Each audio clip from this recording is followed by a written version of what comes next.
Aguero, Solskjaer, Deeney, Watkins.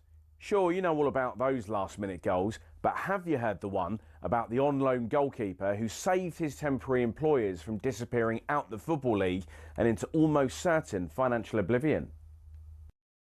Back in 1999, Carlisle United, managed by Nigel Pearson, were fighting to stay in the Football League. Carlisle's finances were precarious with a capital P that season, leading to a scenario where, with 3 games to go, they had to ask the FA to sanction an emergency loan deal to bring in a goalkeeper.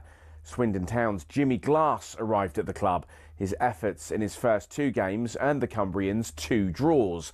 Those vital points meant that Carlisle went into their final game of the Division 3 season, now League 2, needing to beat mid-table Plymouth Argyle in front of their own fans and hope their relegation rival Scarborough didn't win against Peterborough at home.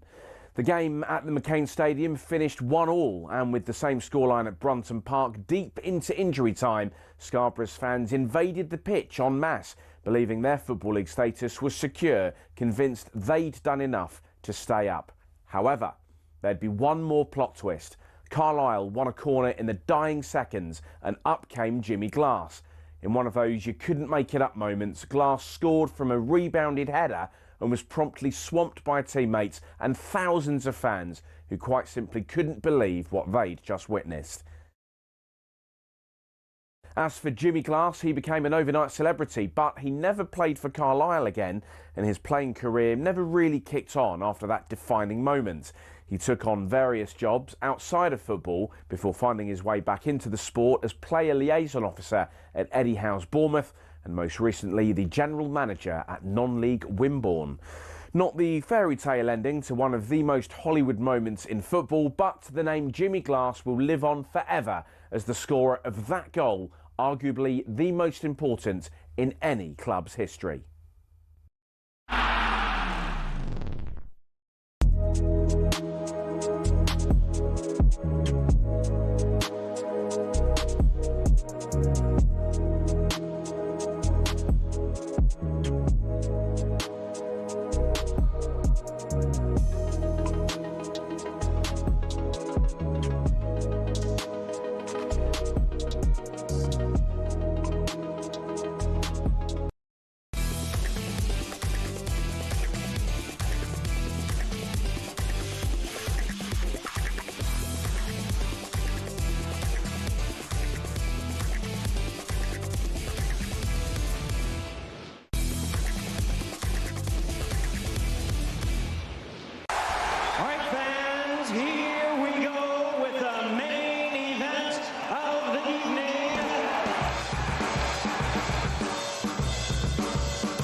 Welcome to the second sports bar of the week. Me, Jason Cundy, alongside me next 3 hours. Rory, Jennings taking your calls on what is a historic night. Tuchel's brave pride of Lions make it all the way to America.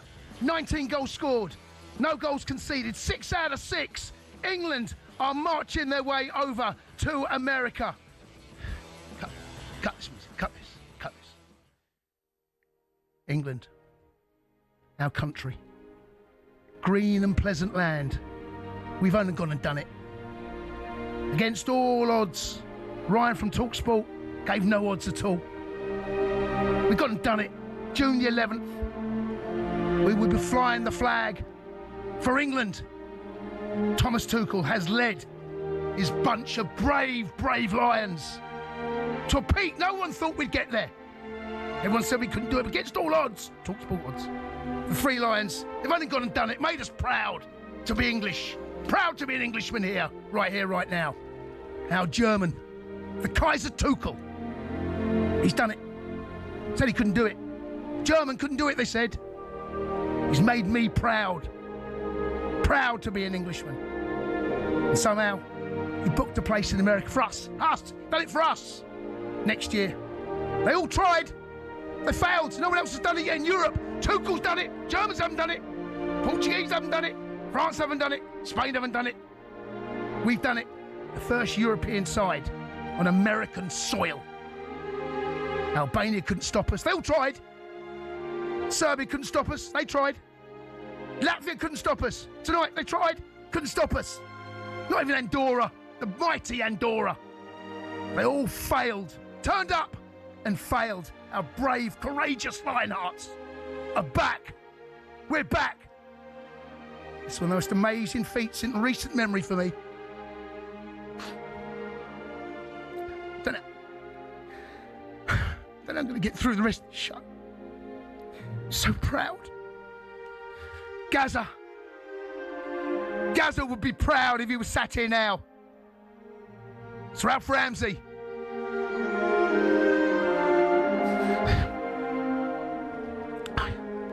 Help me out. And I'm going to get through the rest of the show. I'm unbelievably proud to be an Englishman right now. It's incredible. We've done it. We've done it. I've lost words. My England. Sir Thomas Tuchel's England. We're on our way. We're on our way. We made it. How do we get there? I don't know. How do we get there? I don't care. All I know is England's on our way. We're on our way. We're on our way. To New York. We're on our way. We done it. How on earth did we pull it out the bag, James? Done it. Thomas Tuchel got us over the line. Many said he couldn't, but he could. To Mexico, USA, and Canada next summer. Looking for Kane. Oh, yes, he caught under the flight of it, and Kane scores. Scored so many goals. We expect a difficult game tomorrow. I think they will make it hard. They will defend well. And England have a 5-0 lead in Belgrade. And we're Gaines inside the penalty area, and it's 2. I will do everything that we have qualified for World Cup. There's a twisting, turning, right-footed, deflected it in, and there's number 3. It'll be a great achievement. The games aren't easy, and it'll be great to get the qualification done. England is coming home. We're taking that trophy, going on the plane home. It's coming home. It's coming home. It's coming. Football's coming home.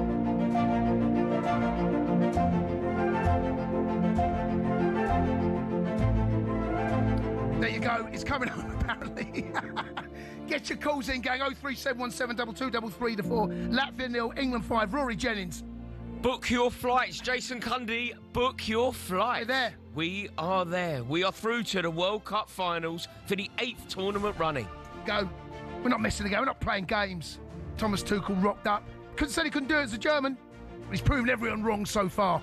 So get your calls in, gang. 03717 223334. First and foremost, Raw, welcome. Thank you. I'm honoured. How are you? I'm over the moon. It's obviously good news to see England win. Yep. But I mean, look, I'm on a sports bar. The iconic sports bar. Filling in for big shoes, you know, Jason Cundy and Jamie Haaaaas. Well, listen, we're a very welcoming family here, matey. Welcome aboard the good ship sports bar. Well, it's an honour. Well, thank you very much for joining us. But listen, let's get stuck straight into, because we broke a little bit late, of course. We heard Thomas Tuchel. There'll be more interviews, hopefully, coming down the line. And once they do, we'll go straight over to Latvia and listen to what Faker Others has got for us. First, thoughts on the game, emphatic victory. I mean, the first half performance was something that I heard Ada just speak to Stuart there about an identity, and it felt to me that this has been building to this. I know it's Latvia, but I've got to tell you, they were on form tonight, the boys. Every single one, zipping passes, the movement, width of pitch, crosses in the box. Anthony Gordon was outstanding. Look, if that's what's to come, I want more. No, it was great. It was great. And I think when you've got somebody like Harry Kane, that's what I think we should be talking about. I think there's a lot we can focus on for positive. There's also the negative, you know, the England fans chanting about Thomas Tuchel kind of distracting a little bit from what should be a glorious night with his criticism of the England fans the other night. And obviously that wasn't taken well by the away following. They had a bit of fun with him, didn't they? But a little bit of something. But I just think, Jace, it's the brilliance of Harry Kane. Yeah. I feel like we focus on, I don't know, how good Erling Haaland is, or we compare maybe the strikers of today to the strikers of yesteryear and say that they're not as good. Harry Kane is a god, an icon, a true great at the game. And you look at what he's doing, you look at the rate of goals that he's scoring, you look at his guarantee. He's phenomenal. And with him with him leading the line, these extraordinary exploits of his. You know, what is it now? 45 goals in 41 qualifiers. Yeah, I can't 45 in 41. I can't keep up, mate. With him doing that, anything's possible in America. And also that midfield trio that's looking to really stamp its authority in the middle of the park. Anderson, Rodgers in front, and Rice going to join him. That trio in there is looking as solid as anything I've seen. And people talk about Bellingham, he's going to get back in. Right here, right now, they own the shirt. Gordon, I thought, was outstanding for that first half. The pace and power and the directness, crosses in the box, Saka on the other side, the link-up play with Spence, Lewis Skelly and Gordon all over the pitch. Those little partnerships really, really worked well. And I don't think it could have gone any better for Tuchel. But the thing is, he's been brought in not to do this. He's been brought in to win it. And that's what he's been brought into when we're in America now. I mean, and in terms of tournament football, in terms of knockout tournament football, that's where he shines. Like, you know, you can as you and I both know. As you and I both know, and you're right. I think you mentioned that midfield. I feel like Elliot Anderson has basically played his way into the team. I think he loves him. Yeah, I think Tuchel loves him. And when you think about the balance of the midfield, if you're building a midfield in England based on reputation, then he's probably not in it. He probably doesn't make it because there are lots of other brilliant players who have bigger reputations and play for bigger clubs and have won bigger, more things. But in terms of this blend that Thomas Tuchel is trying to create, I've got a feeling that Elliot Anderson is going to feature heavily for England in America. I totally agree with you. Right here, right now, you can't argue with that. So here we go, gang. England have qualified for the 2026 World Cup. England and talkSPORT, we will be there. It starts on June the 11th. Let me tell you now, that'll come around very, very quickly. There, of course, is another camp. There's still some qualification games to go in November. We'll find out a little bit more about what Thomas Tuchel thinks about his squad in November. Will Bellingham be in it? There's a question mark there. Will Trent be in it? There's lots of talk about other players as well. Will they find their way into that Grealish? 037172233. Let's go straight to the lines. Let's go and speak to Bob, who's an England fan. All right, Bob? Jason, good evening. How are you? Hello, matey. I'm very well indeed, my friend. What a night. Absolutely outstanding. What a team this man has built for us. And the momentum's on our side. Qualification, 6 games, no goals lost, maximum points. Just the horizons just get brighter and better as each game comes along. And I think just exactly what you said tonight in your introduction, the movement, the fluidity, the quality, the oneness of team performance tonight, it follows on for the games that he's been building on. Yep. And I am absolutely ecstatic that we're doing so well. And I honestly believe that we are in the run for winning this World Cup. We're in the hunt, that's right. Just to let people know, Bob, I've spoken to you many times. You do have a Scottish accent, but I know you are very, very much of an English persuasion. Just in case anyone thinks there's a wind up, I've spoken to you many, many times. What about that midfield that Rory and I have just spoken about, that trio that looks at the moment as good as anything? And Bellingham will have something to say. There's a lot of good players in there. I mean, there's Cole Palmer that's got to be in there. There's plenty that aren't in the squad right now. The thing is, you're spot on, right, Jason? This is a balanced team. This is a team that's working and knitting well together.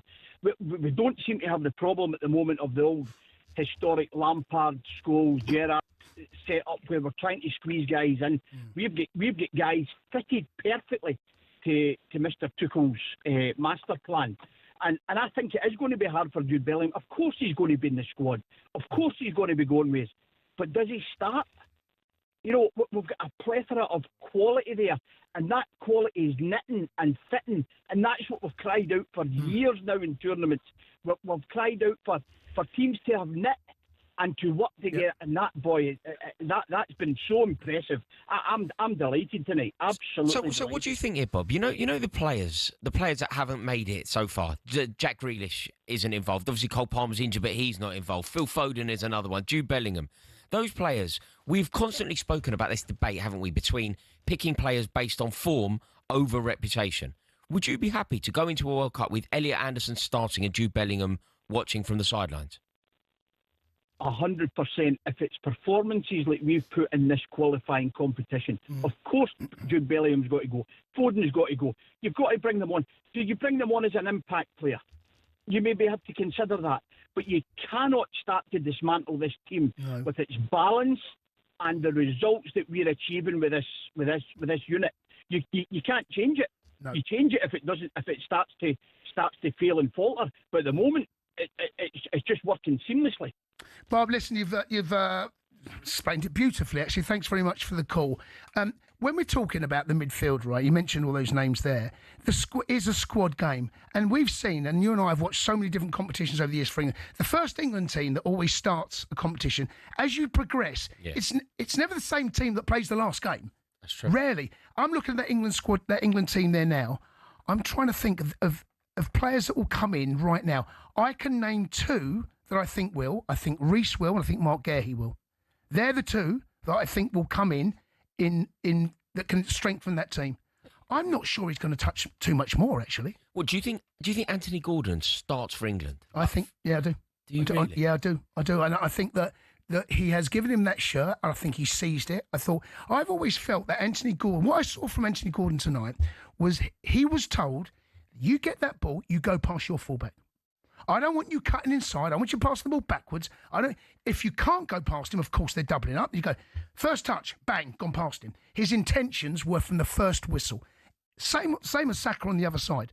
Not quite as direct on the outside, but he's got Jed Spence going there. The width of the pitch, the movement, the pace, it's as good as I've seen. And I know it's Latvia, but you still got to see that work in progress. I think Gordon starts, Raw. Do you? Yeah, I do. See, do you know... You mentioned it, didn't you, that there is like an evolution of the England team through a tournament. Yeah. Like, remember Beckham didn't start and then he made himself undroppable. I can see a world where maybe you're right, maybe Gordon starts, but then maybe Marcus Rashford makes himself undroppable. Maybe Elliot Anderson does start, but Jude Bellingham comes on, gets a winner and makes himself undroppable. I just think that, beating Latvia is great, and winning this group the way that we have at Cantor is great, not conceding goals, winning 6 out of 6, being the first European team to make it. These are all wonderful things. But ultimately, it's going to come down to, and the Tuchel era is going to come down to a quarter-final in Dallas against France. Yep. And on that occasion, I just feel like you're going to need a Bellingham or a Foden or a Grealish. Do you know what? That still might happen from the bench. In the modern game now, you look at big games, and often you look at the bench as much as you do the first 11. Yeah. What can happen off that bench? There's a lot that's going to happen between now and June the 11th when the World Cup kicks off in America in 2026. Go back to the lines, 03717 22 33 44. Mike's a Manchester United fan. Michael, good evening. Welcome to the show. Good evening. Hello, matey. What do you think of that? Yeah. Oh, what a win, wasn't it? Great performance. Great win. Oh, great win. I just really hope these players don't get injured before the World Cup. Yeah, well, that's probably going to happen somewhere down the line. That's the spirit, Jace. It probably does. I mean, it happens every tournament, doesn't it? It's always someone that picks something up. It does, but I mean, the authority tonight, with everyone 10 out of 10, 100%. Yeah. Now, we've got to start like that. Under Gareth Southgate, when the group stage, we were so slow, lethargic, we need to put a stamp on it. If we're going to really go for it, if he really wants to win this, they're going to have to put a stamp on it and go, right, this is the way we're going to play like that. Do you think the French, if we play like that against the French, do you think the French could actually beat us? Do you know what I will say, right, is that it's all well and good going over to Latvia in mid-October. When you go over into mid-June in America, the temperature is going to be very different. I don't think that first half performance, I think you'll have to get your rest. I think there's going to be different players for different games, obviously, but I don't think that intensity will be able to be kept up for 45, 50, 60 minutes. I think that there will be moments where you need to have a rest. Oh, correct, but I meant like move the ball as quick as they did tonight. Yeah, why not? I don't see why not. I mean, there's the balance of the midfield is as good as I can remember it. Well, I remember back in the day when it was like, oh, how do you play Gerrard and of course. Lampard? Yeah. But ultimately, though, Mike, like injuries aside, obviously I understand why you've got that fear. Injuries aside, what's your starting midfield? We're opening the World Cup. We're starting our first day in America. Who's your starting midfield? What we press play tonight, I'll keep it the same. I wouldn't change a thing if I could help it.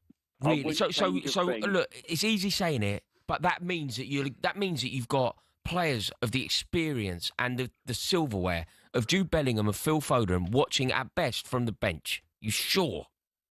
Yeah, I would. Yeah, feels wild to me. It does feel wild, but that's That's the evolution that we were just discussing. It's happening in front of our eyes. And I think to take that... Look, there's a lot of football that's got to be played between now and then. Loss of form, injuries. Heaven forbid none of these boys get injuries. But there's a lot that can happen between now and then. We still really don't know what a Phil Foden in an English shirt under Tuchel looks like. We don't know what a Bellingham looks like in an English shirt. Tell you what we do know. We know what a Rodgers looks like in an English shirt. And that, we've got better and better, and we're really starting to see that now. Listen, Mikey, thanks for the call. Keep the calls coming, gang. England, first European side to make it to the World Cup in 2026 over in America. Starts June 11th. We'll be there. And Thomas Tuchel's bunch of merry men will be there as well. Keep the calls coming. 03717 223344. You are listening to the Sports Bar here on talkSPORT. talkSPORT Bet. Download the new app today. 18 plus, begambleaware.org.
Going to be more of this type of music between now and June. You are listening to the Sports Bar. Thanks for your company. Rory, Jennings. I'm Jason Cundy. Still to come. We're discussing whether there's a chance that England manager Thomas Tuchel doesn't is the word there, Jude Bellingham for next summer's World Cup. I'm pretty sure he's going to be in the squad, but does he start him? That's the big question. 03717 22 But first, speaking of Thomas Tuchel, we now hear from him as he's been speaking to talkSPORT of his bunch of pride. His pride, that's what it is, of Lions made it all the way to next summer's World Cup. A bit of relief, very honest, like to then push it over the line. I was a bit nervous today, but when we scored the first one and then the second one, I knew that we are on our way. And anyway, like the guys, we can trust them at the moment. They keep the thing going. They invest what they need to invest.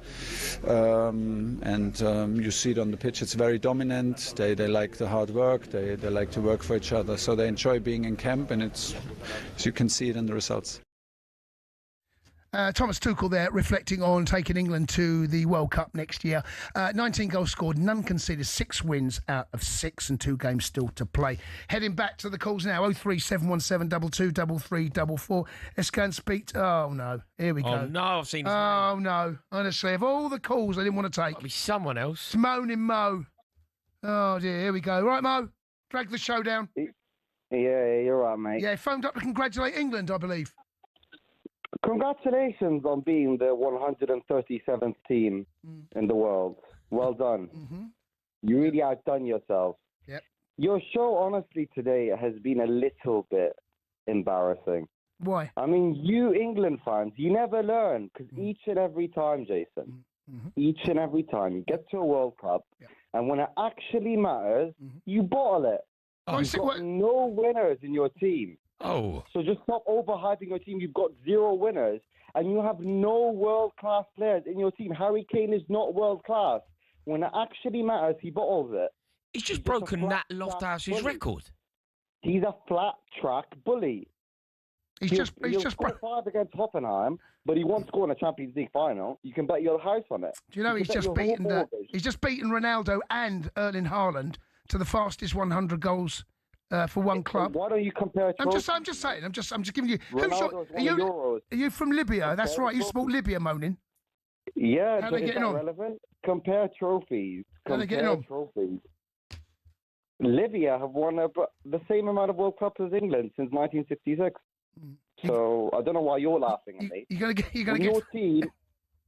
You have all the hype in the world, and you haven't won anything since 1966. Yeah, I know, but there's new hope, Mo. That's what kills you. That's what you don't like. The hope that we're going there we got a man that knows how to win trophies in Thomas Tuchel.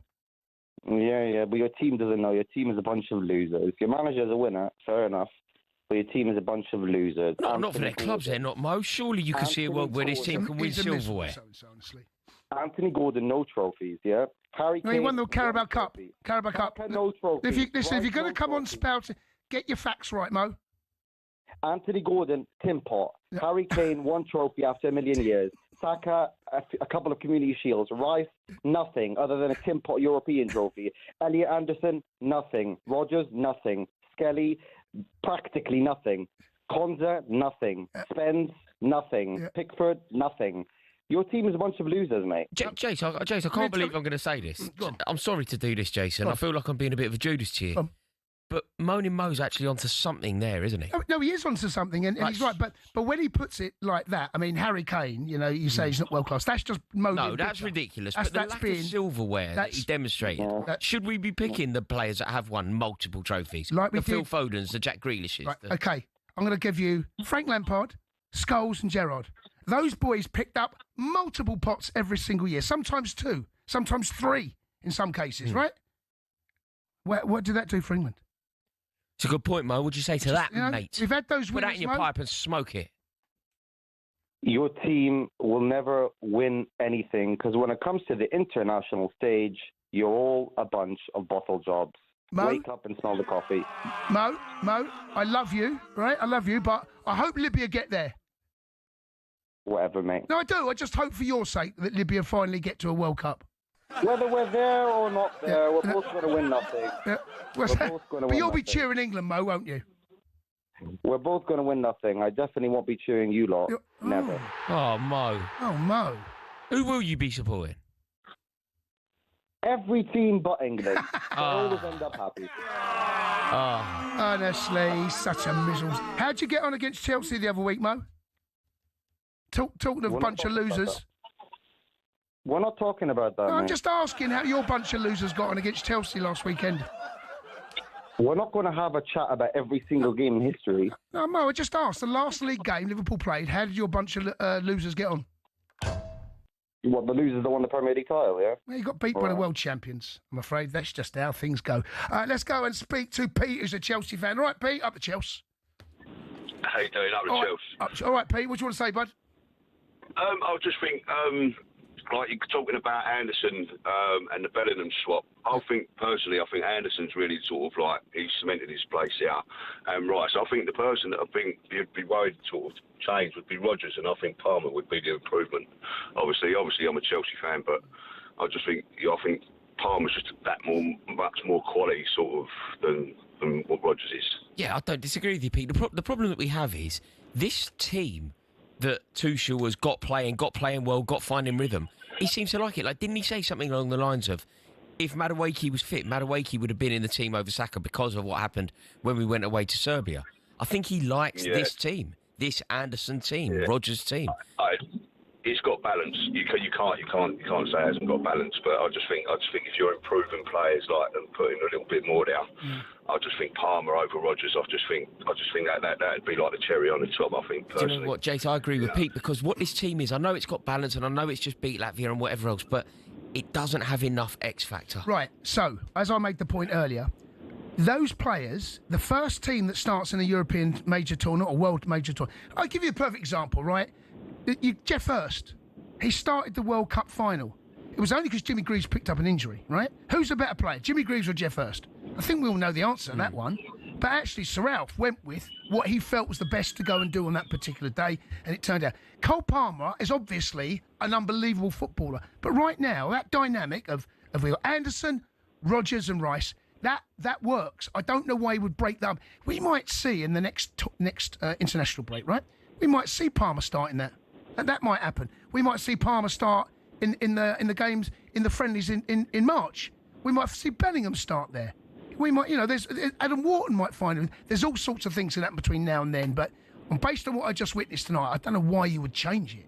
It's a big bold. Because beating Latvia, is good. Latvia. Yeah, but it's Latvia. I know, but there's partnerships. It looks good. I'm not saying that Palmer can't do it. It just at the moment looks. Do you know what, Jace? It's like when Chelsea do well. When Chelsea play Cardiff City in the League Cup and win, you don't go, well, that team looked good. That team had a bit of shape to it. That team did well in a League Cup, in a League Cup tie. When we play Liverpool on the weekend at Anfield, let's stick with the B team that won in the League Cup. You don't do that against weaker opposition. The thing is, we don't really play. We play most of the Cardiffs. Like the qualification group, Serbia are a bit of a mess. We won 6 out of 6. Yeah, but this entire Tuchel project will come down to basically 3 games, won't it? I totally agree with you. And by the time we get to those 3 games, quarter-final, semi-final, final, if that's the case, by that time, he should know his best team based on the opposition. Yes. And at that point, Pete, that's when it has to be someone with the prestige of a Cole Palmer, doesn't it? Yeah, definitely. Look, Palmer, Bellingham, they're all going to be in that squad, as long as they're fit and they're firing. But like I say, I just think against the bigger teams as well, you're just looking for that extra bit of quality. I personally think Anderson's undroppable. I think, if anything, if you're going to change it through the match, you would probably swap out Rice for Bellingham later on, just to switch it up. Do you know what I mean? Don't get me wrong, Rodgers is a fantastic player. I do really like him, but I just think you're looking for that. Shouldn't say quite. Do you know what? Listen, thanks for the call, Pete. Do you know what's great is the fact that these players can come in and there's going to be genuine quality missing out. There's going to be. He could have a La Liga and a Champions League winner sitting on the bench. It can't, Jason. No, it could happen. It can't. It could happen. England aren't good enough to have a play. England. The only reason that England could win a World Cup will be because Jude Bellingham makes us win it. But you know what? He might have to do it from the bench. He might have to do it. Who knows? You need that unpredictable, brilliant talent on the pitch. We've just beat Latvia. We can't. I don't know whether Tuchel's having him, mate. No, he's not. Well, which is a worry. Well, now, can you imagine Jude Bellingham sitting there watching the last 2 games, first 25 minutes against France, watching the first hour there against Latvia. He must be sitting and thinking, so those games aren't always easy, those Latvia. I know we rolled them over, but he might be sitting thinking, did not see this coming.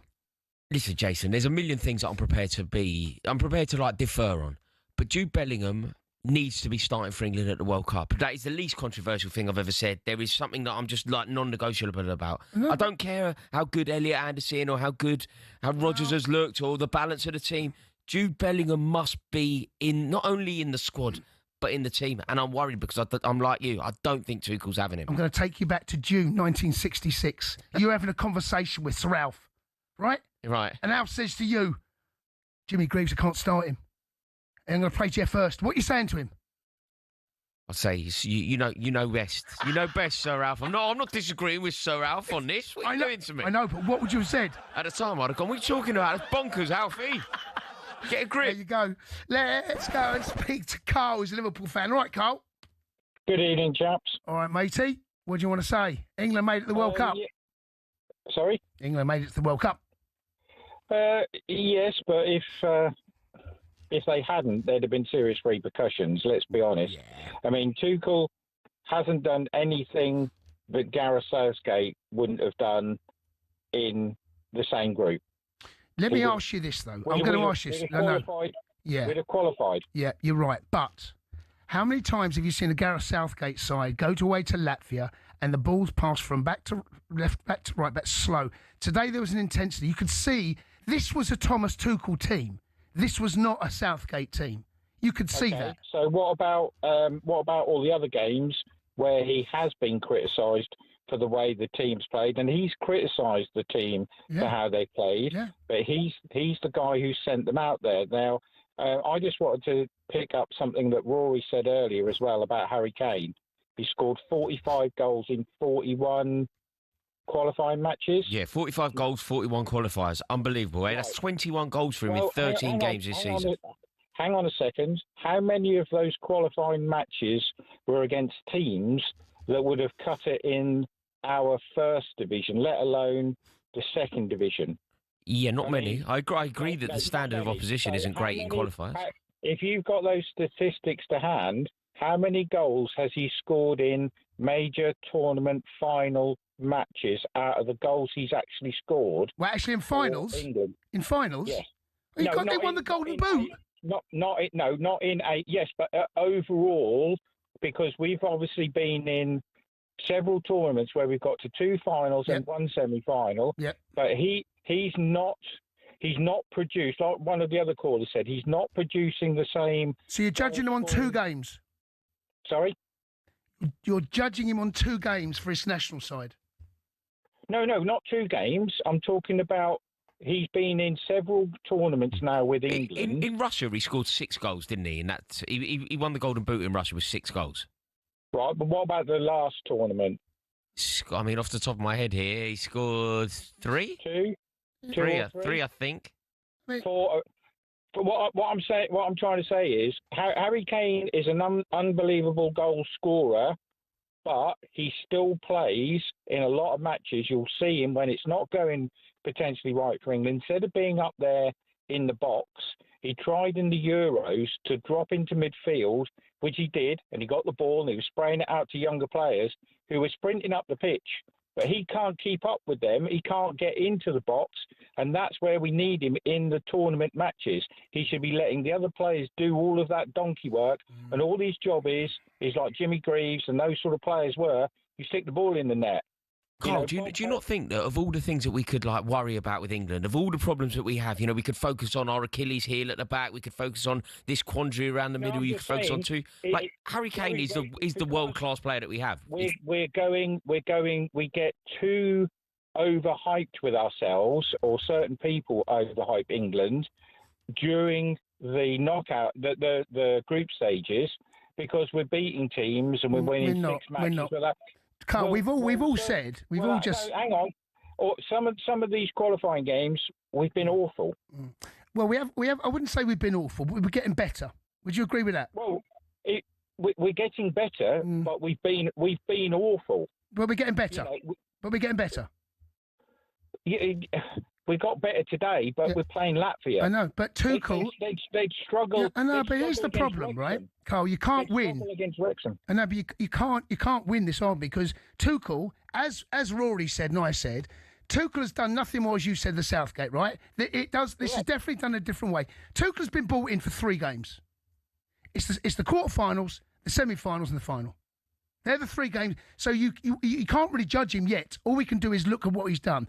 But those 3 games. Can I ask you guys a question then? Go on. If we play Germany in either of those 3 knockout matches, and he's a German manager and his national team, I can't believe you're going to say this. I can't believe you're going to say it. Don't do it, Carl. Especially in the final. Don't ask it. Do you think he's actually going to England? Are you nuts? Are you nuts? I think it's a legitimate question, Carl. I don't think it's Carl, I think it's a legitimate question. So what are you suggesting? He's gonna pick for that. If I made you the German manager, what would you want to happen? How much am I earning? £5 million a year. Right, I'll beat England.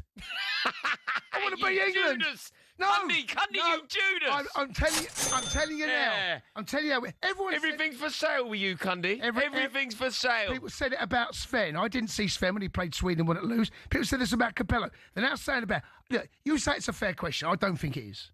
I don't think it is. Because he is now the England manager. He wears 3 lions. His job is to win the world. That's his job. Right? He's not like on some sort of tour or going spying. He's here to work for England. Right, okay, let's just think about it, though. If you were the German manager and Germany are playing in New York City against England... No, hold on, let me get this straight. You've been an England fan all your life, Cundy. You had dreams of playing for England. Yeah, go on. Suddenly, you're the German manager. Yeah. You're singing Deutschland über alles before the game. Yeah, go on. Yeah, how much am I getting paid? €5 million a year. Hey, I want to beat England. But you're getting that anyway, aren't you? So everything's for sale. He's on a win bonus, right? Everything's for sale with you. He's probably on a win bonus of at least a couple of million. Maybe. That's what it's all about, mate. Yeah, it's all about that. The pound, shilling and pence with you. Up next, we're taking your calls. North England can come in. Thomas Tuchel. He's English, isn't he? 03717 22 3344.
you like a hurricane.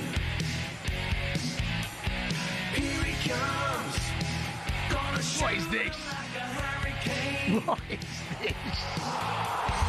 I'll tell you what this is. This is the Sports Boys. Rory, Jennings, I'm Jason Cundy. Going to continue to take your calls after England, the first European side to qualify for next year's World Cup over in the good old US of A. A 5-0 thumping over Latvia. Tonight, Harry Kane getting 2. Got out. Anthony Gordon, by the way, first half, was outstanding. And you can see what he wants. And I think you can also have a little glimpse as to why Grealish might not be what he wants as well, because how direct and quick and strong Gordon is on that left-hand side and Rashford. Against Latvia. You need Jack Grealish in the squad. Okay, fine, but I'm saying he ain't starting, is he, against Gordon after Gordon does that? Jack Grealish Gordon was told, get the ball, get past your fullback. Who do you think's a better player, Jack Grealish or Anthony? Technically, Grealish. There's no doubt about it. But what Tuchel wants, he doesn't want the game slowed down. He wants the ball moved quickly. 2 touches. Into Gordon's feet, get past your fullback, get whip the ball in. And, whatever you think of Grealish at times can be a little ponderous, doesn't go past. He can. I see him do it for Aston Villa twice this season and set goals. But right now, I can see why he wants Gordon ahead of Grealish based on what I saw tonight. Yeah, based on what you saw tonight, no doubt. Based on playing sides the quality of Latvia, no doubt. Based on sides against like Andorra, no doubt. Yeah.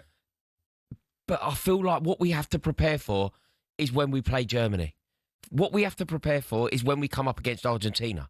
And in those moments, that's when you want the control that Jack Grealish can bring to this side. Right, I hear. Let's go and speak to Spencer, who's a United fan. All right, Spen? Hello, lads. You all right, matey? How are you? Jason Cundy, I'm one of your biggest fans. Spenny and boy. It should be called the Jason Cundy Sports Bar. Rory Jennings, first time I've ever spoke to you. I mostly agree with what you're saying. I know you both love Harry Kane. I'd just like to start by saying Moaning Mo is called Moaning Mo. Imagine that. Imagine your name was called Moaning before your first name. You know what I mean? Harry Kane is by far the best number 9 in world football. Yeah, for the last 5 years. Yeah, it's in the conversation. Right? Yeah. If England win the World Cup, it won't be because of Jude Bellingham or because water's wet, Rory. It will be because Harry Kane is mustard. Right? I actually don't know what is wrong with people. They ring up talkSPORT, yeah, the national sports station of England, and they go on about Harry Kane, flat track bully, don't do. What are you going on about? Oh, I hear you. I reckon if you named a 40-man squad of English players, right, because you're only allowed to take, 26? That means 14 quality players miss out. If we had 40 players in the England squad, our 40 would beat any 40 in world football. Yeah? Hold on. What are you talking about? Hang on, Jay. Let me just say this, right, because it's getting to me now.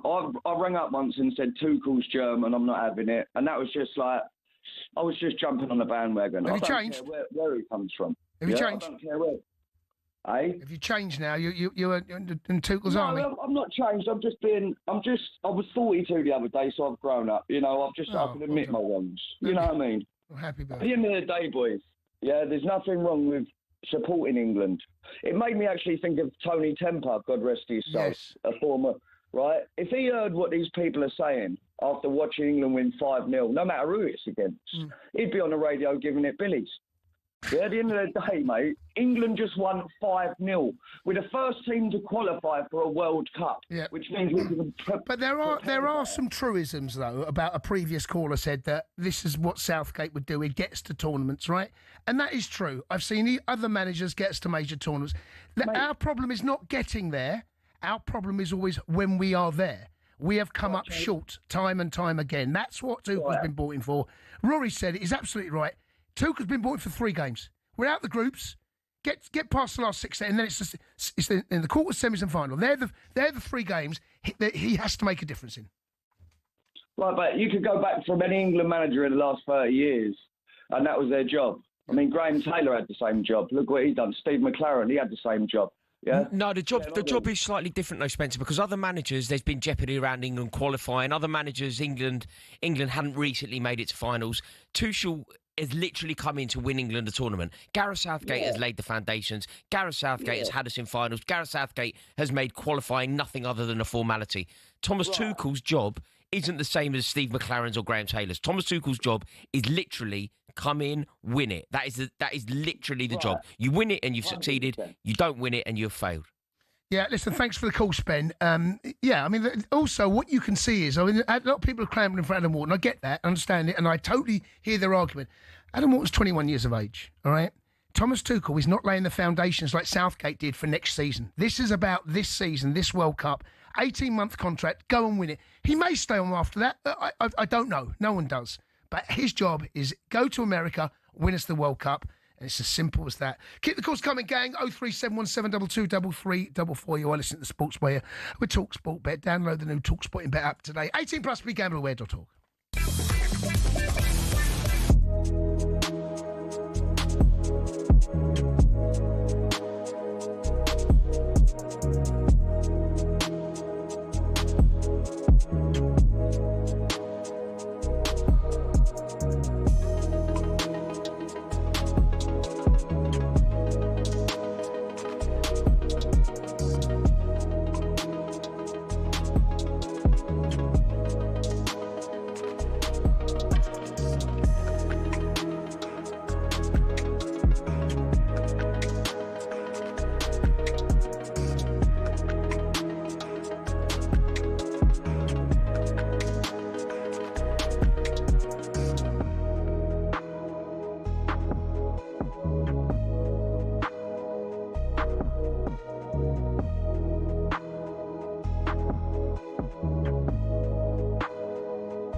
Cricket balls are red, baseballs are white, American footballs are brown, and tennis balls are yellow. We don't even think about it really, but the story behind the tennis ball is actually quite interesting, and even involves Sir David Attenborough. I know. Well, here's the tale. Tennis is widely known to be a French sport. It dates back to the 12th century when people used handmade balls, and it was then called tennis, which is the verb to hold in French. And people used some pretty wacky material to make the balls with. Cork, wool, chalk, animal fur, and even human hair. A few centuries on, Germany got dead into the tennis too, but wanted to make a few modifications to the ball to make it a bit more effective. Around this time, an American chemist had just created something called vulcanized rubber. Out of that, people started developing air-filled rubber balls, which were properly bouncy. but either red or grey in colour. These were manufactured in Melton Mowbray. That's right, the home of the pork pie. One problem, the balls kept on breaking on impacts with the racket. The call of new balls please seemingly coming over every other point. Step forward English lawyer and tennis enthusiast John Moyer Heathcote, who suggested balls be covered in flannel to stop them from degrading. And thus the modern-day tennis ball was born.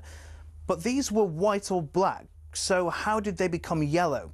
Well, in 1967, the controller of BBC Two, one Sir David Attenborough, decided the corporation should show Wimbledon on colour TV.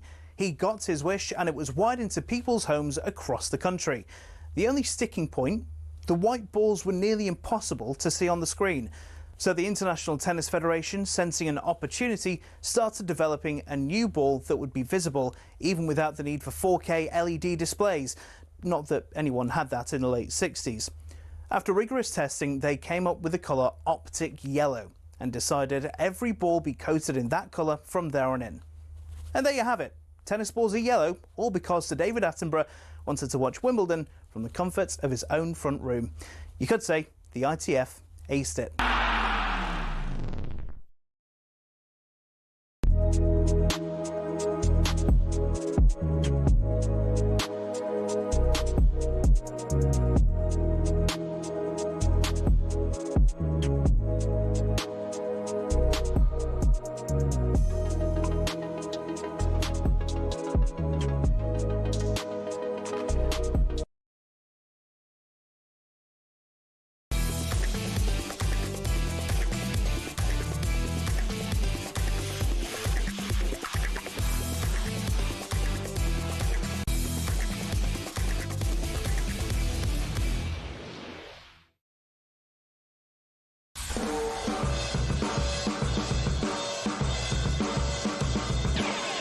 Good evening, welcome to the Sports Bar. Me, Jason Cundy, alongside Erling Haaland's number one fan. It's Rory Jennings, everyone. Still to come, we'll be discussing Chelsea and our season so far. But first, England have qualified for next summer's World Cup in North America thanks to a 5-0 win over Latvia earlier this evening. Here's how our brave Private Lion sounded live right here on talkSPORT. On the roads to Mexico, USA and Canada next summer. Looking for Kane. Oh, Yeti caught under the flight of it and Kane scores. Scored so many goals. We expect a difficult game tomorrow. I think they will make it hard. They will defend well. And England have a 5-0 lead in Belgrade. And we're Gaines inside the penalty area. And it's 2. I will do everything that we have qualified for World Cup. There's a twisting, turning, right-footed, deflected it in. And there's number 3. It'll be a great achievement. The games aren't easy and it'll be great to get the qualification done. England, it's coming home. We're taking that trophy, going on the plane home. It's coming home. It's coming home. It's coming. Football's coming home. Yes, England booked their place in next summer's World Cup thanks to a 5-0 win. As you heard, they're over Latvia earlier this evening live on talkSPORT. We're asking the question, could Thomas Tuchel decide against picking Jude Bellingham next summer? Now, there's two trains of thought here. He has to go. He can't not pick him in the squad, can he? I don't think he can. I think he has to take him. But will he start next year's tournament? The Real Madrid midfielder has missed the last 2 England camps, and Tuchel has suggested that Bellingham isn't ready to play international football following shoulder injury. That's fair enough, right? The first one. Second one, if he's not in the squad in November, tongues will wag. Now, Daily Mail chief football reporter Craig Hope joined the breakfast show this morning and said that Bellingham might not be a starter in Tuchel's system.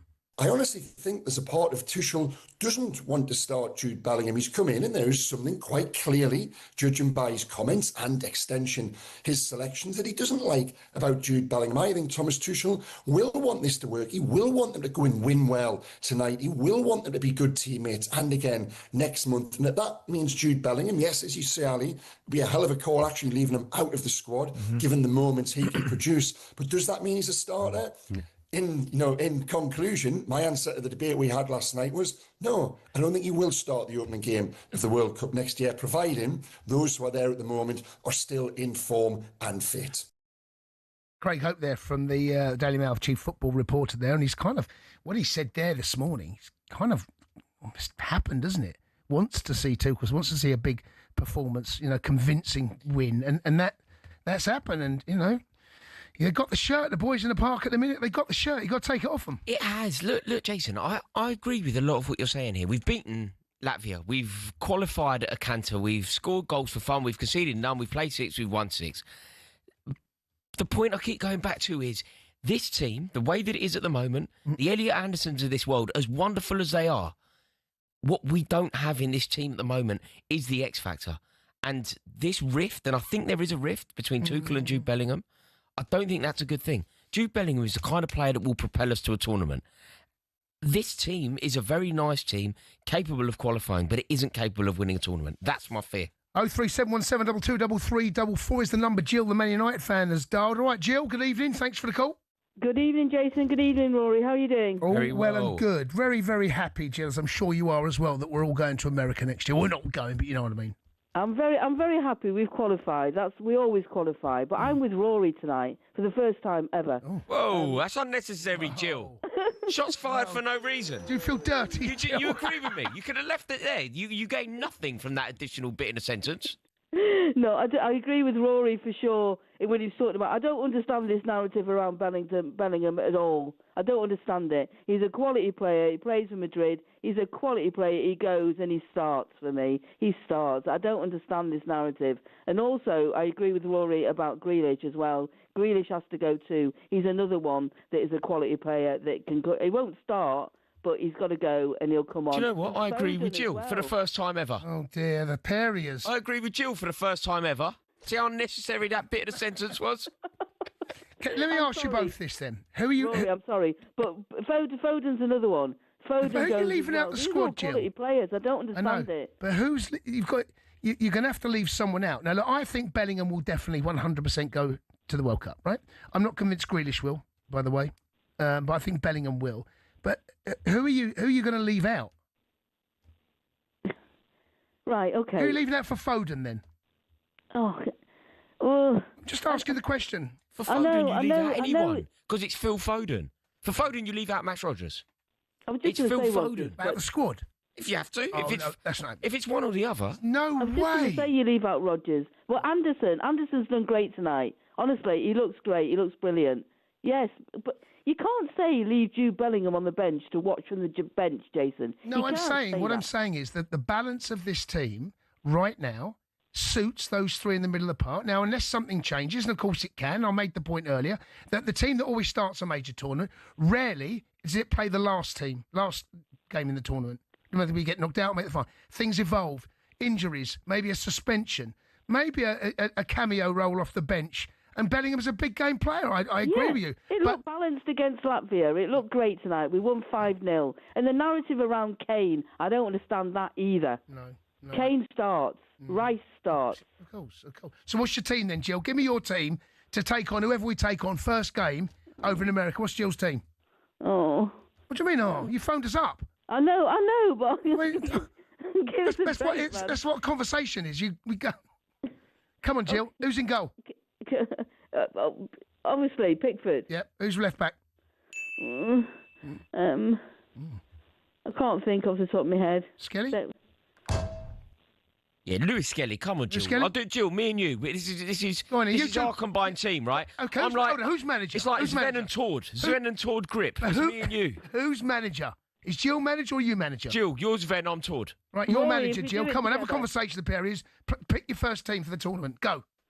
Right, we got Pickford in goal, Jill, right? Yeah, Pickford in goal. Lewis Skelly's got to be left back, innit? What are you thinking? Livramento? What are you thinking? Livramento. Livramento. You want Livramento? Yeah. Okay, let's look at right back. Jill, non-negotiable now, right? Reece James, right back. If he's fit. Jill, I'm going to sack you as my assistant manager in a minute. He's got to be fit. Reece James, look, don't you worry about Reece James. Reece James is unplayable. Reece James is the best player in his position from this country, no doubt. If he's fit. Well, I'm not going to pick him if he's not fit. For the sake of this conversation, he's fit, Jill, right?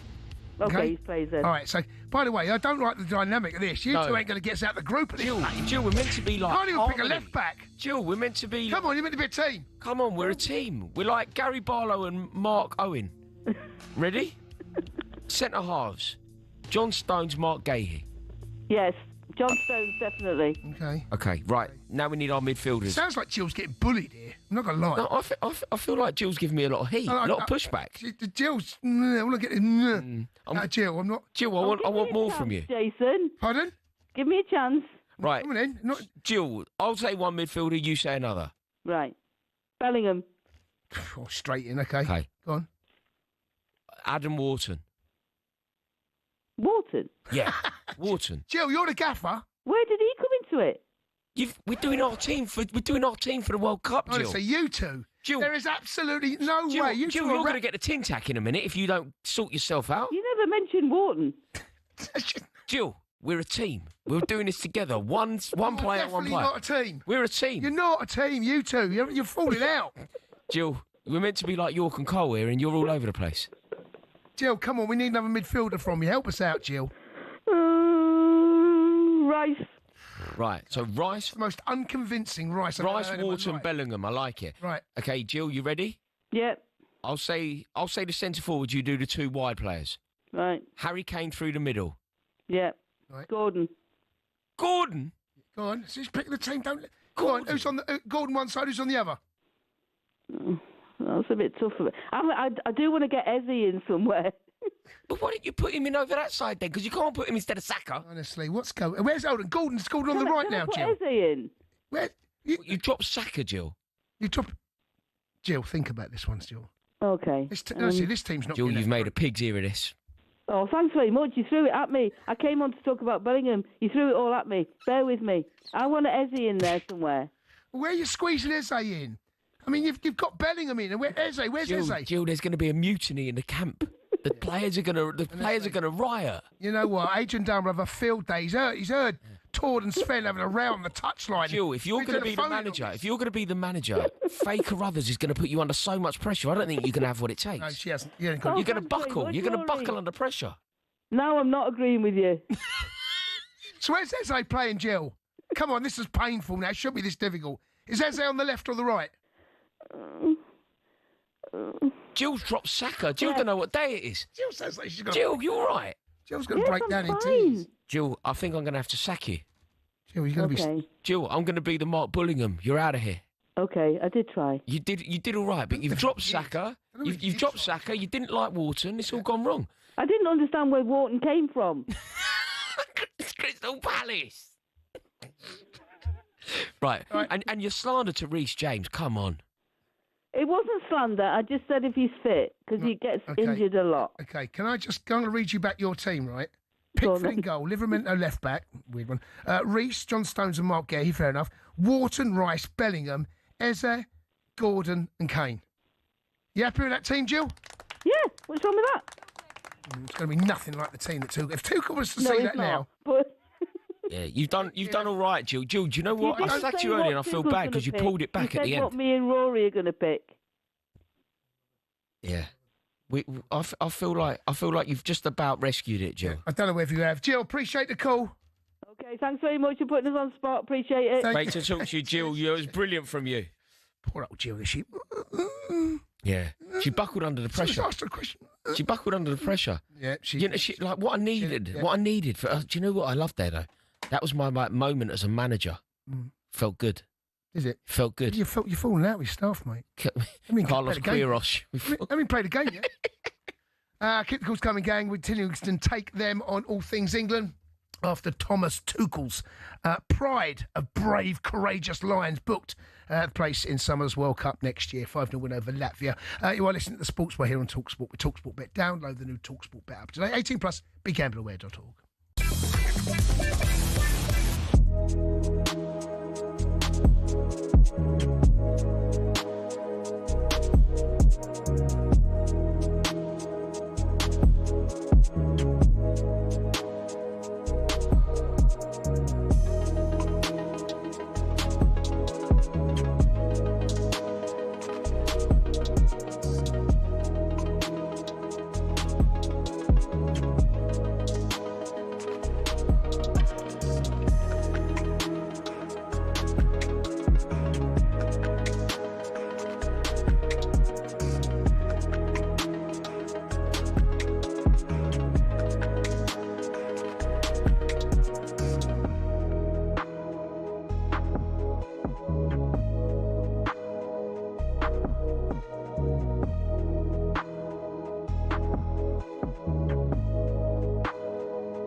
Thanks for listening. He's Rory, Jennings, I'm Jason. And this is the Sports Bar Live on talkSPORT. Going to continue taking your calls. We'll also have a little bit of fun in around about 40 minutes' time on the Midnight Train to Madness.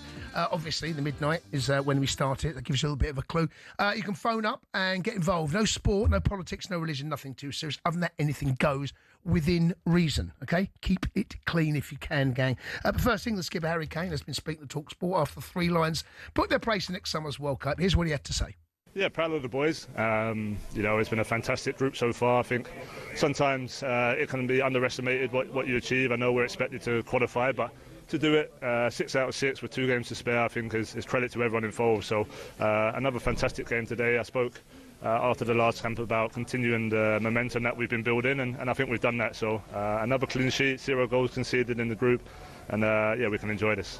Harry Kane, England's captain, that hopefully will be lifting that big gold trophy above his head come the middle of July. Let's go and speak to Gobby Gabby, who's a gooner. All right, Gobby Gabby. All right, Rory. Right, it's Mr. Receipts, by the way, to Rory. He knows who I am. Oh, yeah? Yeah, Works. Remember Receipts, my friend? Oh, yes, I do. Yeah, of course. Of course. And my main man, Mr. Cundy. Listen, right, can you just show a little bit of love? Because I've got a lot of guys out there listening right now. Tarmacking across the UK, Coppersfield, G-Tech, right. And my friend at SW Highways. They're all listening on the radio now. They don't do any tarmacking. They just put cones out and sit around listening to talkSPORT. Well, listen to me to talk to you two. Right. Go on in, Gab. What do you want to say? Well, listen, I only listened to it because I was working. Thing I will pick up on, Stuart Pearce, he made a real relevant point and really important in any club football or national football is that when it was a low block or a frustrating team, we put them under immense pressure. And do you know what? Watching so much football, like you two do, again, I've said it so many times, but that's all we ask for as football fans. And I think if we go with that energy, it doesn't matter whether we've got Bellingham, Wharton, Rice,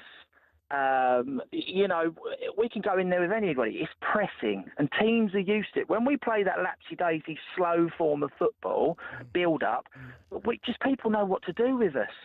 Well, that was key, the opening exchange of the game. But they also 100%. Did exactly the same thing against Wales. 3 goals up inside the first 20-odd minutes. They blew them away, and exactly the same thing happened. The energy. I don't know how that's going to go down in America, by the way, because it's going to be a very, very different heat. It's going to be very dry heat. There's going to be fatigue. I think you're going to have to really pick and choose your moments and your games as to when you do it.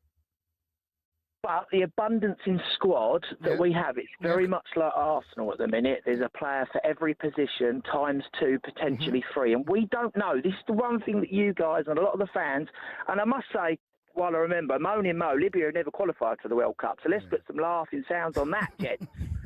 Libya never qualified, gents. Remember that, Mo. But look at it like this way. By the time we finish and we go to the World Cup, people mentioned earlier, a little bit negative, Nelly, that we might have injuries. We might have more players that come through that system. There's some really incredible youngsters that are coming through at the minute. A couple of them at City.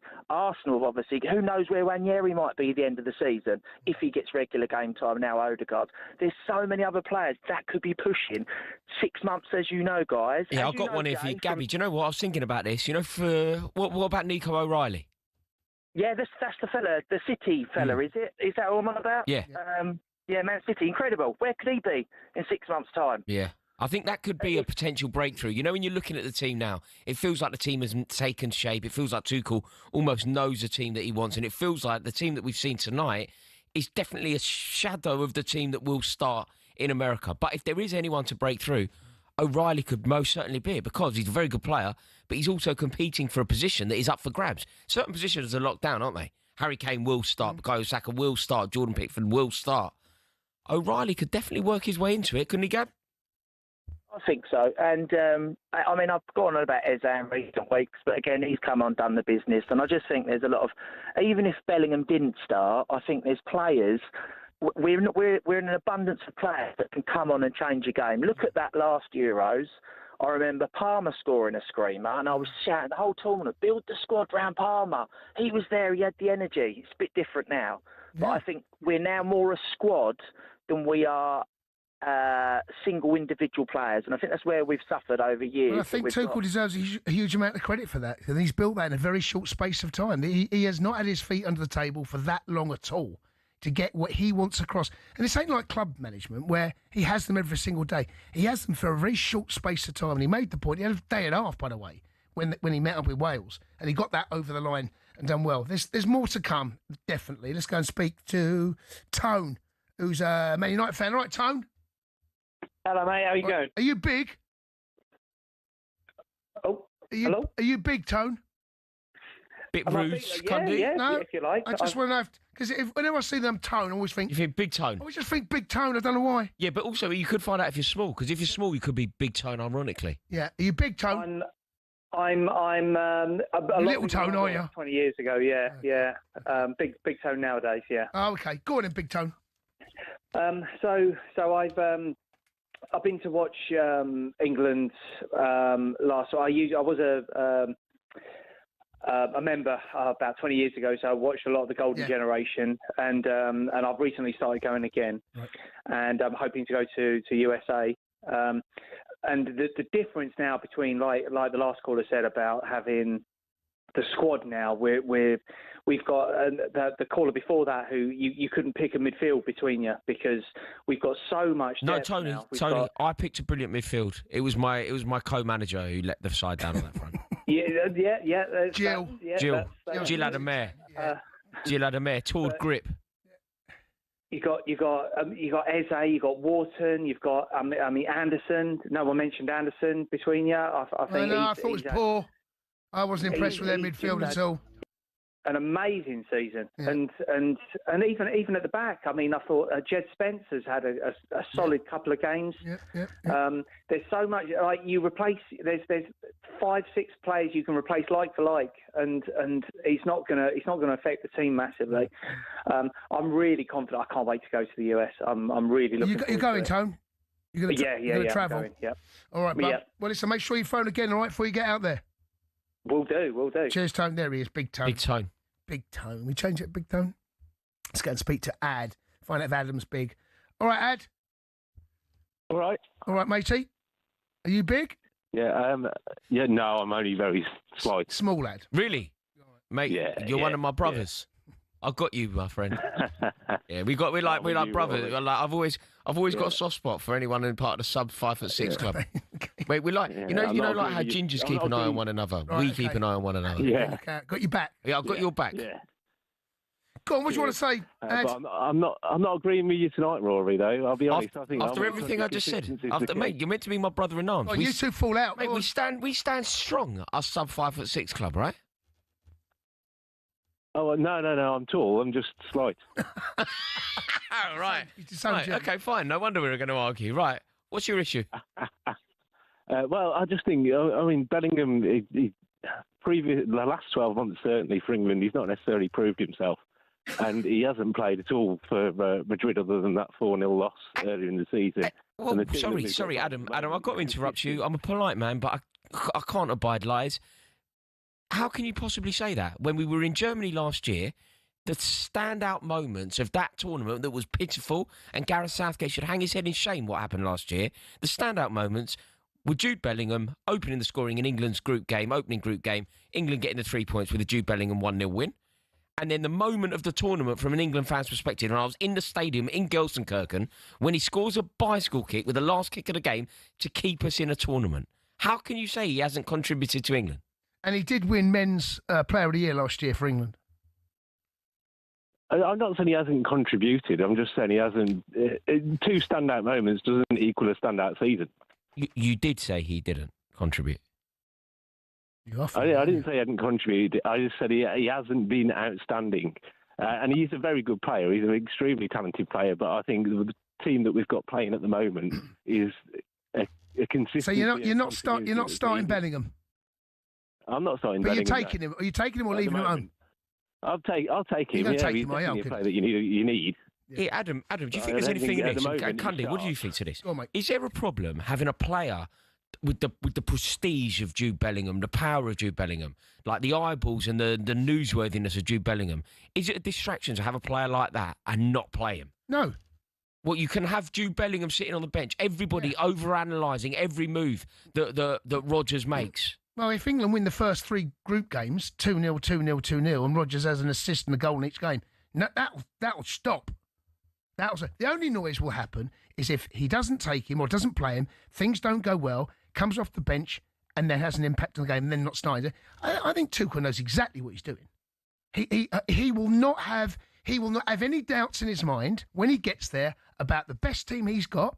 In certain circumstances, then he'll be horses for courses. You can't play the same team against Latvia as you are against France, or he's certainly kind of the same tactic. I'd like to think he tailors it, depending on the opposition, and he'll do that. I cannot believe. I know, it's crazy, isn't it? That I'm hearing this, and even from you, Cundy, I thought you were better than this. I thought you had more about you than this.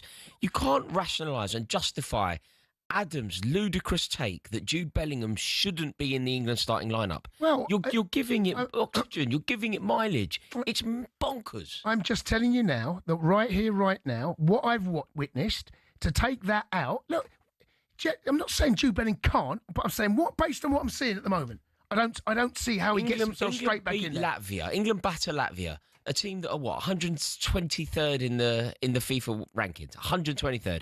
We beat them 5-0. And everyone goes, do you know what? We don't even need Jude Bellingham. No, I'm just saying. So short-sighted. I think reading between the lines and the fact that he didn't have him in this squad, look, we'll know a lot more this time 6 weeks, because there'll be another international break. If Jude Bellingham's involved, and we expect him to be, and we'll see his involvement, he might play him in both games. England might win the game 6-0, all of a sudden you go, wow. Then there's that's what he wants, doesn't he, Tuchel? He wants competition for places all over the pitch. And that midfield area is as ferocious as anywhere on the pitch right now. There are players in there. There's going to be big players. Whatever way you look at it, there's going to be some big dogs sitting on the bench. We're going to keep calls coming now. Next up, we're going to have a little bit of Chelsea chat. We'll have a Chelsea love in here. We'll be discussing the club world champions and trying to work out exactly what we can do coming up this season. You are listening to Sports Way on talkSPORT with talkSPORT Bet. Download the new talkSPORT Bet app today. 18 plus, BeGambleAware.org.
unapologetically. I'm not going to say sorry.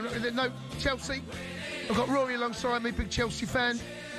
Don't expect me to say sorry for that. And a little Chelsea loving for just 5 minutes. Mate, for the world champions. We deserve it. Just for 5 minutes, the old world champions. Big Chelsea fan, Rory. What have you made on Chelsea's start of the season so far? Look, we had an amazing moment. That moment against Liverpool is very fresh in our mind. I haven't seen the Matthew Harding end bounce like that for a long time. I haven't seen us dance into madness like that for a while. So it was a lovely victory, and I hope that we can use that victory as a sort of galvanising force to springboard into the season. Up until that point, though, bit worrying. It's been a bit of a mixed bag. It hasn't been consistently good. We have at times, I felt, defended. It's looked a bit shaky. I always think we're going to score goals. We feel like we're going to concede goals as well. I think we're probably. I mean, where are we in the table now? We're what, 7th? Something like 7th. Yeah. Right. I mean, the teams above us: Arsenal, Liverpool, fair enough. City, yeah, fair enough. Spurs have done all right. Bournemouth, wow. Palace. So there's room for improvement. That win, he needed that. He needed it. He needed it because it was such a statement as well, and the way that it happened. And look, you get a last-minute winner against Liverpool at any point, it's brilliant. You get a last-minute winner against Liverpool when they're champions, when your backs are against the wall a bit. Yeah. It was a huge victory. So we just need to use it now. Yeah. And what we can't do is go in live on talkSPORT, by the way, 12:30 kickoff this coming Saturday. What we've got to do now is make sure we go and back it up against Forest. We got to. It's Postecoglou. Like, this isn't even a contest. I know, but isn't it so Chelsea to beat Liverpool and then go away and drop points away at Forest? If there is one banker this week, I guarantee you that we absolutely batter Postecoglou and get him the tin tack in the process. That is what will happen. Well, I'm convinced. We can, whatever you think of Chelsea's frailties, whatever you think of Robert Sanchez in goal, or maybe our Achilles heel of a back line, we obviously batter Forest. Okay, well, I'll take a 1-0 win in all honesty. I'd like to see us a bit more convincing. I'd love a 1-0. Will come back. Palmer's injury, not ideal. I don't think he's back until at He's least not November. ideal. However, what we do have, and in a very positive way, we have a wonder kid. Yeah. We have a wonder kid who has come in, had delivered that moment, but he's a spectacular player. Like, during the Club World Cup when he scored against us, like, he is a player ready to burst onto the scene, ready to announce himself to the world. So I think that we have something this year. And, in Moises Caicedo, I think we have probably the best player in the league in his position. Well, he's in the conversation. He is an absolute... At that number 6, that's slightly more defensive. I think Declan Rice is probably a better player overall. Declan Rice, certainly a better number 8.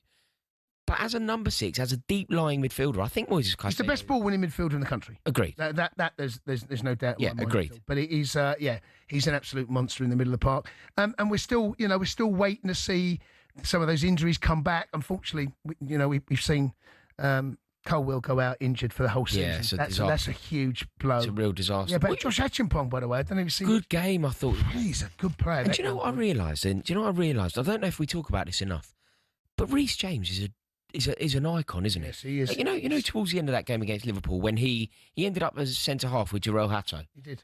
And you think, whatever position Reece James ends up playing on the pitch, he's the best player on the pitch. Yep. Like, he ends up playing at centre-half, he's flawless. Do you know he's never played at centre-half in a 4? And look at that. It's the first time he's ever played in the centre. Look at what he did. Played in the 3, played midfield. I think he's a class act. I think he has to start for Chelsea. I think he has to start for England. Yeah, still managing. And look, if this season goes as I hope, do you know all I hope for really, Jace? I just want silverware. Yeah. I think I've got very greedy for silverware. Well, I know, every Chelsea fan has. I mean, top 4 is an absolute must. Yeah. That's an absolute for who the club are and the ambition. Yeah, that's an absolute must right now. I still think we can finish 2nd or 3rd. I think we are good enough. Cole's a big miss, obviously. And there's 1 or 2 other players that are still finding their feet. But I've not. Arsenal probably the best side this season. And they're not. Arsenal are efficient. Defensively brilliant, and really efficient. Liverpool, not been impressed with them this season at all. I think they've been getting away with it. Spurs, they've done all right, but they're capable of dropping points. They're just Spurs, aren't they? So I still think there's a chance. And Man City, I still don't know what Man City are. Yeah, look, Man City. I don't know what they are. Do you think? I've got a theory about Man City. Go on.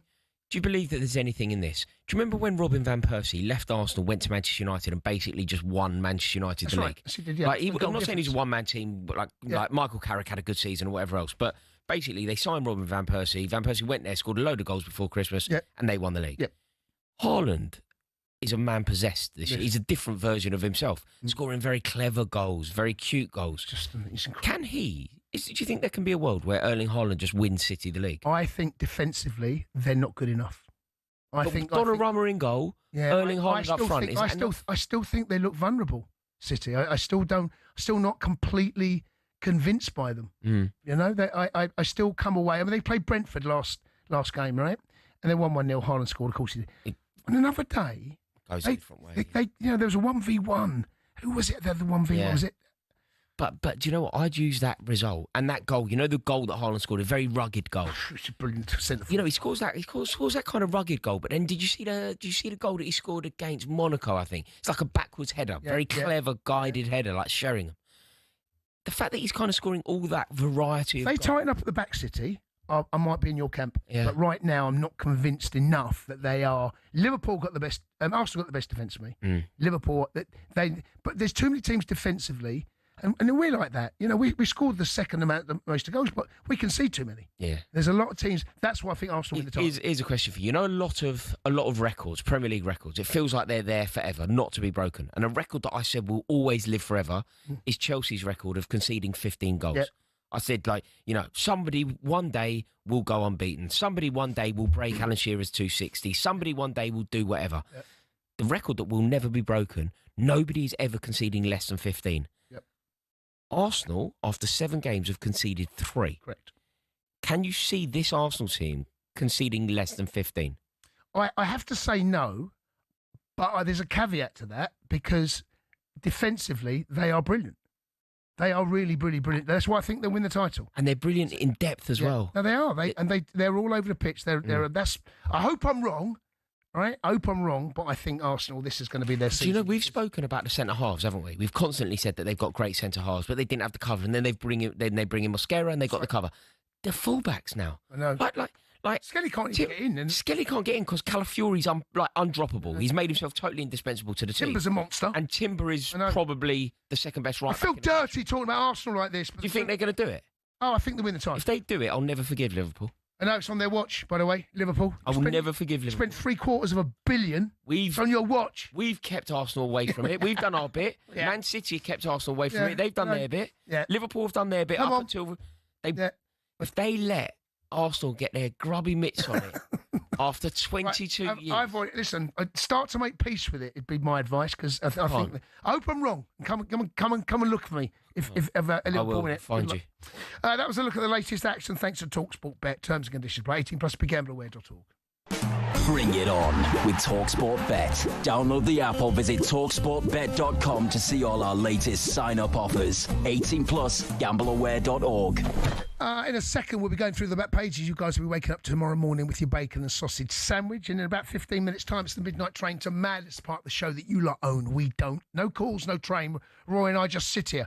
But I know you're not going to do that to us. You're going to pick up the phone and get involved. Couple of house rules. No sport, no politics, no religion, nothing too serious. That anything goes. Come on, join in the fun. We need your calls for the midnight train to Madness. This is Sports Bar on talkSPORT, talkSPORT Bet. Download the new talkSPORT Bet app today. 18+, BeGambleAware.org.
You're listening to Sports Bar here on talkSPORT with Rory, Jennings and me, Jason Cundy. Coming up in about 10 minutes' time, it's Midnight Train to Madness. Rory's never done it before, right? So he's heard it, but he's never been part of it. Introduce Rory to the Midnight Train. You know what to do. No sport, no politics, no religion, nothing too serious. Anything goes within reason. Pick up the phone. Next up, though, it's time for Bet Pages.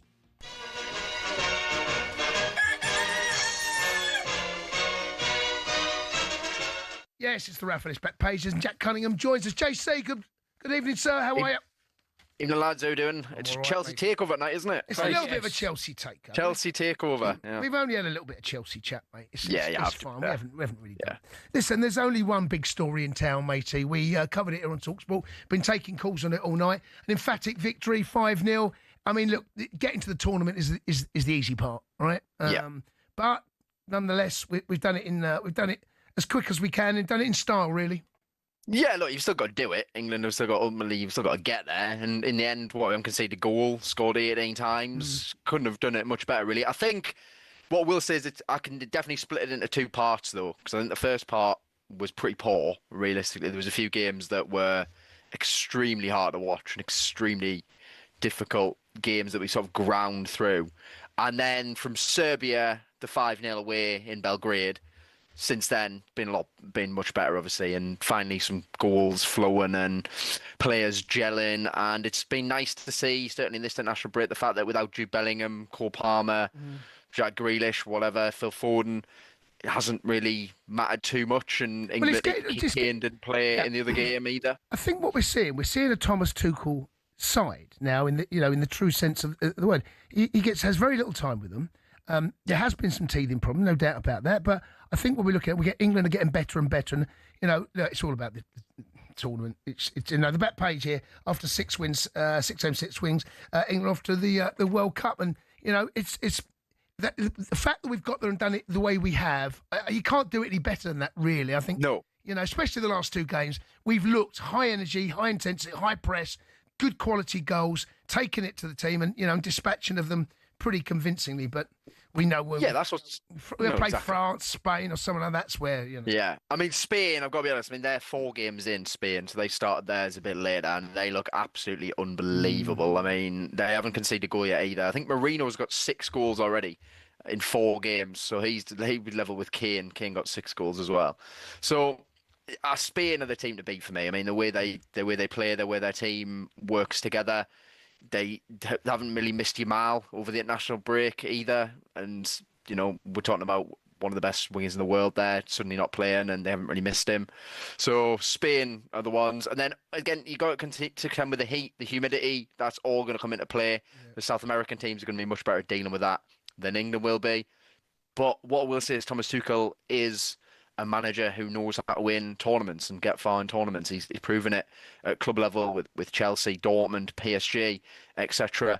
So if anyone is going to finally get England to win on foreign soil a World Cup, then it is Thomas Tuchel. And that's obviously why they appointed him, and that's why we've got to back him, because he knows what he's doing. Hey, Jack, what's this I'm reading here about Graham Potter potentially going to Sweden? Yeah, Graham Potter has been interviewed by, they don't deserve this. They give us so much. They've given us IKEA. We could give them something better than Graham Potter, surely. This is not good. Meatballs? It's not good, is it? Meatballs. ABBA. ABBA. They also give us Alexander Isak, but we'll gloss over that. Yeah. No, so yeah, Potter has been speaking to sort of a Swedish newspaper, and of course he was at Östersunds for I can't remember years, 7 years, something like that. And he's been talking about how he loves Sweden, and he would obviously love to take the job. But I mean, of course he would love to take the job. Like his stock at the moment is extremely low after that shambolic time at West Ham, because I mean, I feel like with the West Ham thing, what I found strange about it was all last season when they did nothing under him. I mean, all he did was change the formation to a back 3, and they offered nothing. Oh, yeah, he just needs his players, needs a bit of time. Then he has his transfer window, and, well, they didn't give him much time either, but you can't ignore those games. You can't just ignore all of last season, but it seemed like everyone did initially, and then when it actually came down to sacking him, it didn't. And then when you put what happened at Chelsea in together, Potter needs probably just a less high-profile job than something like the Sweden national team, because they have some top players, and they're somehow got 1 point so far. So, of course, they had to sack Thomason. I do actually think, as much as I can joke about Isak, I do think him deciding not to play for the entirety of pre-season and then the first 3 games for Newcastle has actually had a massive negative impact on his country, because he's been playing and he hasn't been remotely fully fit. And then Gyökeres up front as well has done nothing. I think his goal drought now is at 500 minutes for club and country. And of course, Kulusevski's injured. So Sweden look like they're not going to go to the World Cup now, no matter what. They've got a playoff spot anyway, but they're not going to get through in their group, but they've got a playoff spot because of their Nations League position. So they're a bit fortunate with that. But would you really give it a Graham Potter? Surely, does he deserve a crack at getting the World maybe Cup? his style of football suits international. Maybe it does. Maybe it does. He needs something, and he probably does need something away from maybe England and the English media, because clearly by the end it was all getting a bit nasty for him, wasn't it, really? Back page of the iSport. United set signs on Wharton over Belieber. Adam Wharton has overtaken Belieber, apparently, on Manchester United's list of transfer targets. Yeah, I mean, look, Adam Wharton is an absolute top footballer. He's from Blackburn as well, so I'm sure going to Manchester would appeal to him. Yeah. Whenever I watch Wharton, I always think he's like kind of a Spanish midfielder. The way he sort of is always on the half turn. Yeah. He's not very English in maybe the traditional way of an English centre midfielder. He doesn't really get around the pitch maybe that much. And I do kind of think that although he plays in a 2 in midfield with Palace, they've found a way to build the team around him so that he's got legs around him, and there's no real issue there. I do think that if he went to Manchester United, if we've got to assume that Amarin's still being the manager, because Ratcliffe said he's got 3 years. So at this moment in time, we'll just assume Amarin's still the manager. They're going to be playing the 3-4-3. You put him in that midfield 2, he's going to need legs around him in some way. He's going to need people tracking back and helping him out. And I just feel like, again, it'd be one of those moves where it looked brilliant on paper. He goes to Manchester United and it just doesn't work out, even though he's such a top player. And I think Belieber would actually make more sense for the Amarin team, because he can get around the pitch so much more. We've seen this with Brighton so far. Belieber covers so much ground. He's up and down all the time. Not as good technically as Wharton, of course not. But probably for what Manchester United need, if they're going to stick with this 3-4-3, they need 2 centre midfielders who can cover. Get both all of them then. Go and get both. One does one job, one does the other. There you go. Yeah, Problem solved. No doubt. Jack, tell me, what else is going on across the talkSPORT website? Yeah, so Cristiano Ronaldo has broken another record. So tonight he scored twice for Portugal in their 2-2 draw with Hungary. And he's become the top goal scorer in World Cup qualifying. So that was his 40th and 41st goals in World Cup qualifying. So, how old's Ronaldo now? 40, and he's still scoring so many goals for club and country. You know, he probably is going to get to that 1,000 record, which is obviously the thing he set out that he wants to achieve. So it's all eyes on that. And then, of course, Portugal are looking like they haven't qualified yet, but they are probably going to get the World Cup. And that would be Ronaldo's 5th World Cup if he does go. And look, Roberto Martinez has made him a really important part of the team again. He had been eased out, maybe understandably so, but now he's back to being a crucial part of the team. And he has delivered for Martinez. His goal record under Martinez is extremely good. And, you know, we're probably are going to see Ronaldo at the World Cup, and we're probably going to see him scoring goals again, because that's what he does. He's turned himself into just an elite goal scorer. Jack, you're an elite newsreader as well. Thanks very much, bud. Cheers, lads. See you later. See you tomorrow. Jack Cunningham there, going through the Ralph Ellis Bet pages.